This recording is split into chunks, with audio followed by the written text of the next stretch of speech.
भैरवपुर में एक नियम था, सूरज ढलने के बाद पीपल के पेड़ की तरफ कोई नहीं देखेगा। लोग कहते थे वो पेड़ देखता है और जिसे पसंद कर ले उसका नाम ले लेता है। रात के करीब 1 बजे स्कूल का मास्टर दीपक अपने घर लौट रहा था। उसे देर हो गई थी और शॉर्टकट वही पुराना रास्ता था, पीपल के पेड़ वाला। वो हंस पड़ा।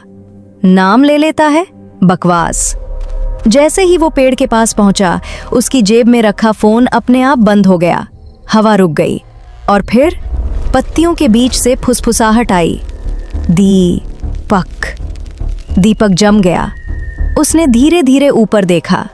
पेड़ की हर टहनी पर चेहरे लटके हुए थे, कुछ बूढ़े, कुछ बच्चे, कुछ आधे सड़े हुए, और सबकी आंखें उसी पर टिकी थीं। अचानक नीचे से मिट्टी हिलने लगी, जड़ों के बीच से हाथ निकलने लगे, काले, सूखे, जैसे सालों से दफन हो। एक हाथ में उसका पैर पकड़ लिया। दीपक चीखा, लेकिन आवाज गले में ही अटक गई।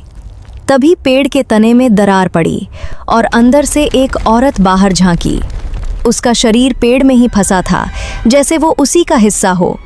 आंखें खाली, लेकिन मुस्कान बहुत गहरी।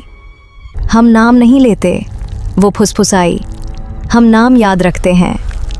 अचानक उन सारे चेहरों ने एक साथ बोलना शुरू किया, दीपक, दीपक, दीपक।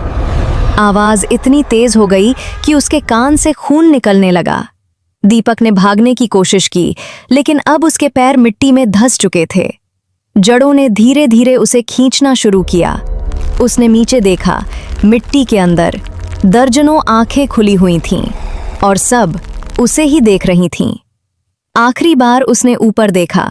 पेड़ की एक खाली टहनी धीरे धीरे हिल रही थी, जैसे किसी के लिए जगह बना रही हो। अगली सुबह गांव वालों को वहां कुछ नहीं मिला, ना दीपक, ना उसके कपड़े। बस पेड़ की एक नई टहनी पर एक चेहरा लटक रहा था। आंखें खुली हुईं और होंठ धीरे धीरे हिल रहे थे। अगला कौन है? उस दिन के बाद गांव में एक और नियम जुड़ गया।